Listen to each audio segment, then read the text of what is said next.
We have gone over this time and again on this channel.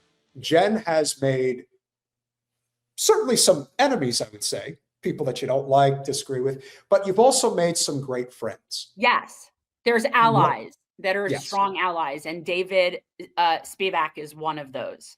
David Spevak, like Jen, comes from a... well, he's Israeli. Yeah, he comes from... literally was born in Israel. Mm-hmm. So he comes from Zio hell, literally. Yeah. He comes from a comfortable Zionist Jewish family. Yes. And he got out of this. He's one of the people that, again, it's like Warren Jeffs, it's like breaking away from the Church of Latter-day Saints. It's like breaking away from Scientology. Like, this is a huge thing that he was able to do, which is why they hate him as much as they do. It's definitely a sign of the strength of somebody's like character to be able to get out of what he got out of, way more so than me. I mean, yes. He's literally from Israel. So, yeah. So he decided to make a video about somebody that Jen and I know pretty well, and it's not pretty. So here we go. Marianne Williamson, who ran for president in the last cycle, commented on a post that you're... Listen one more time. I don't know if this was a slip of the tongue or if this. I think it was. He apologized for it, guys. He does. So Marianne Williamson, who ran for president in the last cycle, commented on a post that you're about to see. If you haven't seen the actual post yet, check it out. It's pinned at the top of my profile. But for now, read her message here, and I'll have comments immediately after. Check it out. So this comment right here, this is by... Okay. This, you want to read it? Do you want me to? No, you should read it. So guys, okay. This was a comment made by Marianne Williamson to a post that David made. And in all fairness, I will say right now, I don't know what that said or what it was.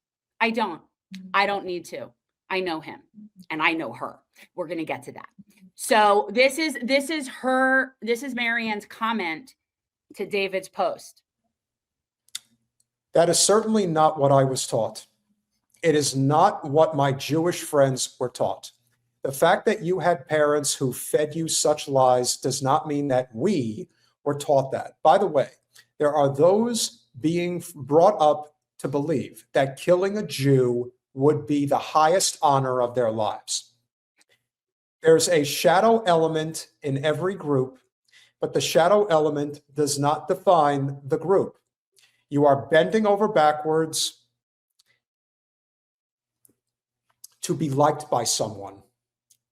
Wow. This may... Do you want me to continue he first? He walked away from his whole fucking family. He's bending over backwards to be like, no, let it continue and then we can... Someone who ran for president in 2024 and polled as high as 12% in the United States Democratic primary in 2024. I can't say that enough. Someone who built a brand on peace and love would end up defending Zionism. I guess it's peace and love unless the victims are Palestinian.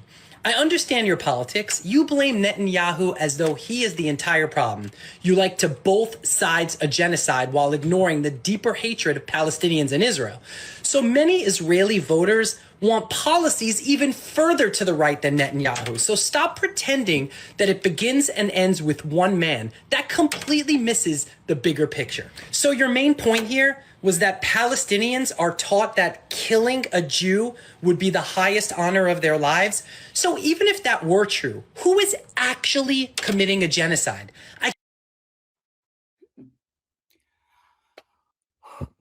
This has got Mayim Bialik vibes, if there ever was, and I will be addressing Mayim on Saturday. Yeah, I can. I refuse to give her the time of day. Guys who are asking this, his name is David Spevak on Instagram. His handle is David Says Stuff, and he is a vehement anti-Zionist Jew, actually an Israeli. He was born in Israel, and he's a hero.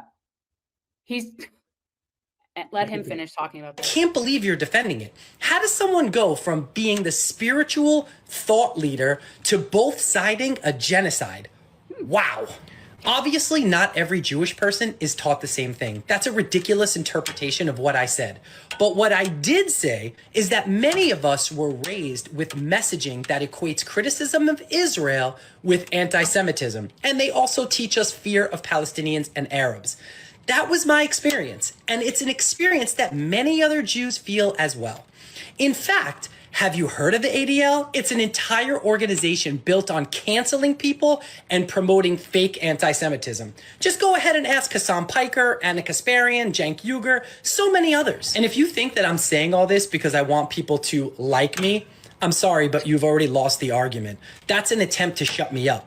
I lost much of my family for speaking out, so you saying something like that is meaningless. Marianne saying a lot of things is meaningless. Let him continue. I'm criticizing the institutions and narratives that fuel division, discourage honest conversations, and make it harder to confront real anti-Semitism. Protecting those institutions instead of examining them only ensures those problems continue. So if anyone needs some self-reflection or needs to break the cycle, needs some deprogramming, sorry to break it to you, it's you. The real question is, do you think what you're doing is actually protecting Jewish people or protecting Palestinians? Because two-siding an issue that's very much one side doesn't help anyone. Because from where I'm standing, all you're doing is protecting the status quo. And the reason that is why. First of all, she just is so presenting like such a fucking boomer that it's just absurd. I'm going to suggest that the self-help guru has always been a facade.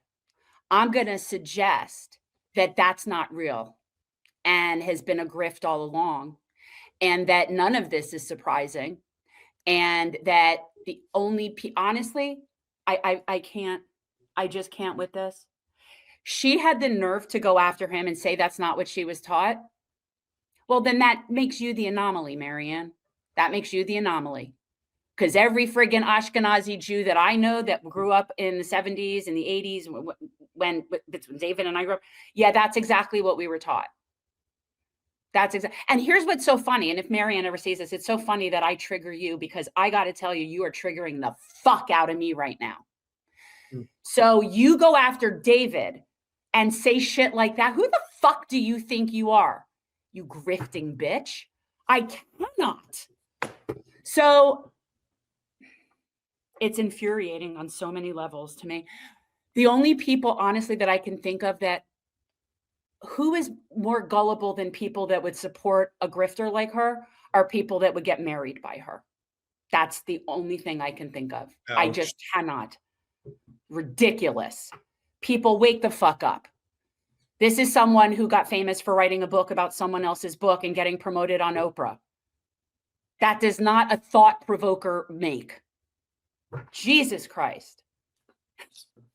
There are a lot of people who want to claim that they are liberal and Zionist, and you have been saying for the longest time that there is no such thing. No. Yes, she wrote this woman's claim to fame was writing a book about someone else's book that's called A Course in Miracles. And then Oprah made her like she made Dr. Oz and Dr. Phil and all these other people. She's a product of Oprah. And as somebody who has had personal experience with this, yeah, it's not real. It's just not real. And it's unfortunate that people just don't see shit, but yeah. And this is also one of the things I'm going to be addressing, because Mayim Bialik decided to sit down for another podcast and say, I simply refuse to accept that I can't be a liberal and a Zionist. Okay. Fight on that. Well, it's an oxymoron. And the truth is, Marianne's maybe it's just a boomer mentality that she just can't wrap her head around what that is. But it's sort of like Jews for Jesus, Marianne. It's sort of like contradictory things, right? Because if you're a Zionist, then that means you support white supremacy. And quite honestly, anybody that supports white supremacy really has no room to be giving anybody spiritual advice about anything. And people really should take note of that. And yes, she did go after Marcel Dixon, and she shows her true colors, because at the end of the day, what she is an elitist. She is a privileged elitist that has been writing what seems to me to be some bullshit, guru, grifty shit for fucking years.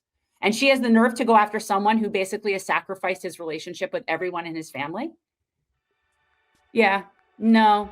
Grifter's gonna grift, Marianne. That's what I say.